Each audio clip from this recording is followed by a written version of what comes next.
Welcome back to Stargate Atlantis. This time we are heading all the way back to the first regular episode of the series, Hide and Seek. The Athosians have all been relocated to the city. Our heroes are settling in. The Wraith are waking up to spread good cheer throughout the galaxy and then eat it. Early days. Rodney's here because of a problem that really sticks in his craw, his lack of the ancient gene. Two big problems with this. First, it means that he can't activate all the cool stuff that he'd like to use, which is inconvenient from a work perspective and torture from a geek perspective. And second, with Rodney's ego, it no doubt grates him to think that his genes are, in some way, lacking. Be bigger, be stronger, any of that stuff, it won't bother him, but say that his genes are literally deficient, and that is going to gnaw at him like Ursino from Dante's Inferno. Ask any classicist, they'll say, Ursino, that motherfucker can gnaw. But of course, the best part is that it helps in using technology. They'll all be safer the more people know this. Except, of course, when Shepard decides to kill again. I shot him. I'd scold him, but he's just so proud. Rodney's using a personal force field now that the gene therapy works. Watch this. Hit me. Oh, God! And it looks like he can make good use of that, given how seemingly anxious people are to smash, shoot, and bludgeon him around here. Unfortunately, as we've seen over the many Rodney episodes I've covered, him plus Pegasus Galaxy technology equals disaster. He winds up with a human Goa'uld in his head, evolving to death, or driving two friendly societies to go to war with each other. So it probably shouldn't surprise you that Rodney can find a way to take a shield that doesn't allow anything to hurt you and kill himself with it. In this case, he can't turn the shield off again. Therefore, he can't eat, he can't drink. He's screwed. And of course, that's a matter the crew takes very seriously. I'm thinking Mr. Invincible. Captain Untouchable. Ooh, that's good. In their own way, of course. No, actually, it hasn't sunk in yet. Once it does, well, they just stand there impotently, but at least they're no longer actively mocking him. Elsewhere, there's a bit of tension over the Athosian presence. They're unsettled over this place and would like to be more active participants, while the Earth team want a chance to scope things out first and wait until they've situated things a bit before training the Athosians in their protocols and all that. It's a fine line. You don't want things to go wrong, but you don't want to seem like you're a big white hunter here either. You don't want to arrive in someone else's land and act like you own the place. This is my city now, and I'll blow it up if the mood suits me. The self-destruct system requires two separate codes. Well, that's different. If we blow it up this way, we'll have a good reason, okay? Scout's honor. Atlantis has the only gate they know of that can dial Earth, and obviously we have enough problems back here with the System Lords. But that's half the reason that they sent out this expedition in the first place, to bring back new technology to protect ourselves. Not a galaxy-spanning race of vampires, whether or not they sparkle in the daylight. If it becomes necessary, they can blow up this place. But that leads to another whole dilemma. On the one hand, it's possible one of the Athosians tipped off the Wraith, so telling them about this self-destruct would be a security risk. But on the other hand, their entire civilization lives on this city, which means they would all be wiped out by that bomb. And that's probably something you should tell people. If my kid's school had a self-destruct in the basement, I'd be pretty miffed if that wasn't mentioned in a newsletter or something. They're just going to have to find some other way to bond with each other, I guess. Moody is back. 4 seconds. 3 seconds. 2 seconds. 1. Moody throws. This game is over. Hail Mary. It is hot. Ah, football. As American as a deep-fried Twinkie and just as healthy. This gives Shepard a chance to explain the Hail Mary to Taylor, the desperate long shot that if it pays off wins everything. The exact opposite of letting space vampires on Earth, I should add. While Shepard is extolling the virtues of football and Ferris wheels, he's being worshipped by the Athosian kids, who have changed their game from Wraith searching for them to Shepard searching for Wraith. But all in all, it's still the titular hide-and-seek.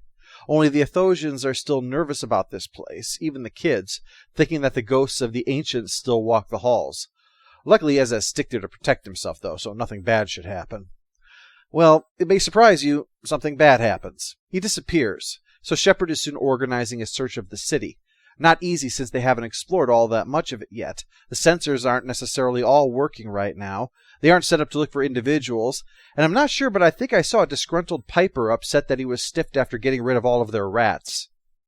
Things take a turn for the sphincter tightening as the power turns off and then on again, and the gate powers up and tries dialing. Similar problems are happening elsewhere, dismissed as likely malfunctions because of the age of the city or something incompatible with their power supply, but a POV shot with a hazy look suggests that something is here. And, the fact that an episode about technical malfunctions would really only work if it led to the rampant, life-threatening paranoia that happens, which we're not seeing here. Otherwise, this would be Stargate Maintenance Team 1. One of the Athosians shows up reporting that she saw a shadow. Beyond, one that should already be there. That's kind of important because the Wraith sometimes use shadows to fool you. Except Taylor doesn't sense any Wraith right now. So the ghost theory is starting to get a little bit of support, especially when Shepard points out that doing spooky stuff isn't really the Wraith's MO. So they figure that they'll have Dad call for the kid over the comm system to see if they can get a hold of the kid before having to call Bill Murray and Dan Aykroyd in to sort this. Jinto! That's the kid's name? Sounds like a drink you'd order in the Congo. After that, he offers up a prayer to the ancients in the hopes of getting a little help. Or, at the very least, a sign that some force wants them to leave. Besides Rodney, of course. But on the way back, Shepard spots the shadow now himself, and that seems to be what it is, a floating field of darkness from which no light can escape, like Rodney's mood. Luckily, it doesn't crave human flesh at the moment. It goes after the Naquita generator, and that makes it grow. Probably something we don't want it to do. Well, I only know one thing for sure, and that is that flying darkness that eats energy can only be very, very bad. So Dr. Weir tries to let everyone know that the cloud of evil darkness is there, but she's interrupted by Jinto, who's found a way to finally work that stuff. Thanks to him, they figure out that what someone guessed was a closet is, in fact, a matter transporter. Yeah. I'll bet the toilet is a time machine and the real explanation for why the Wraith are so pissed off. They find Jinto shaken but not stirred in a research lab, which is tied into the central computer, so Rodney guesses that's probably what's responsible for the malfunction. But I'm willing to bet he's responsible for the bad mojo flying around. Grodin's keeping that thing busy by switching generators on and off to keep it running in a circle until presumably it will turn into butter. But it comes across Ford in a flunky, and, as Rodney had guessed, starved of energy, it will use the heat given off by the human body. One of those two is going to get caught. Will it be a member of Shepard's team, Ford, or the guy who doesn't have a name? Well, give Atlantis points. They bucked the redshirt convention and let Ford get nabbed instead of the nameless guy. And it's, like he was hit by lightning, which isn't as fatal as it sounds, and gives you the smell of smoky bacon, I'll bet.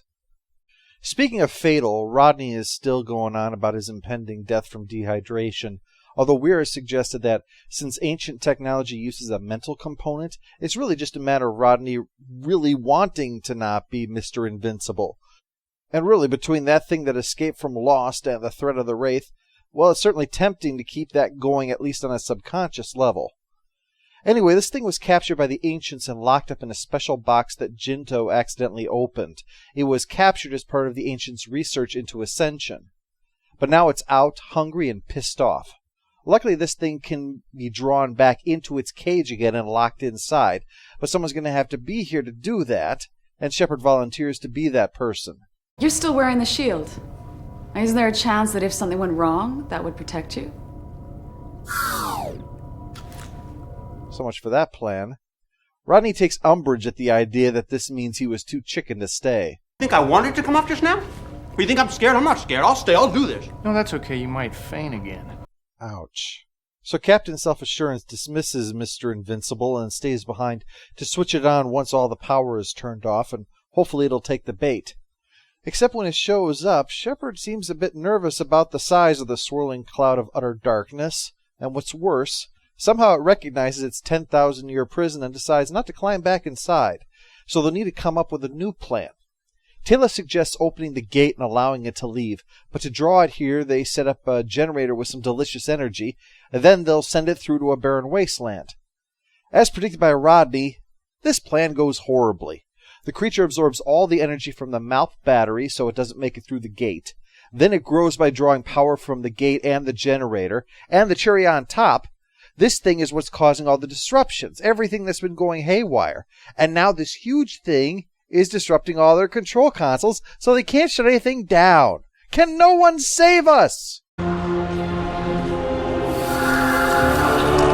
Mr. Invincible! No, fiend. The only energy you'll be eating is energy bars. In prison.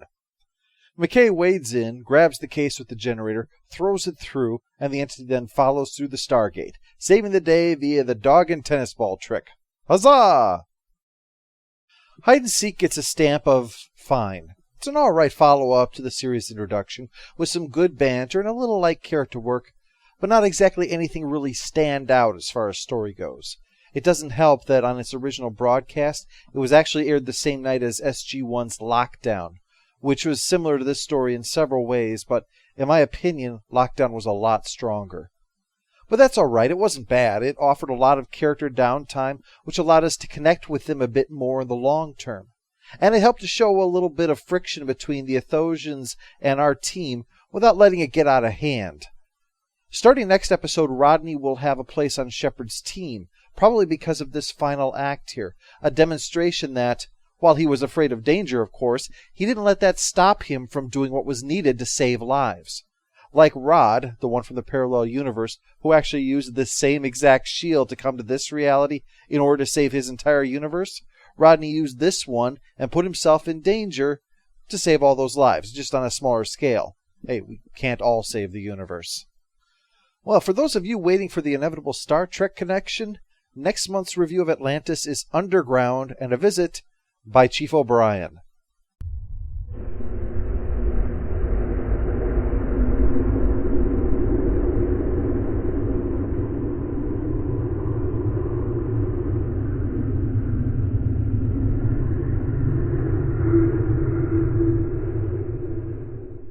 All hail the Overlord! All hail the Overlord! Aren't you the one who's always spouting off about how proper and careful scientific procedure must be adhered to? Invulnerable,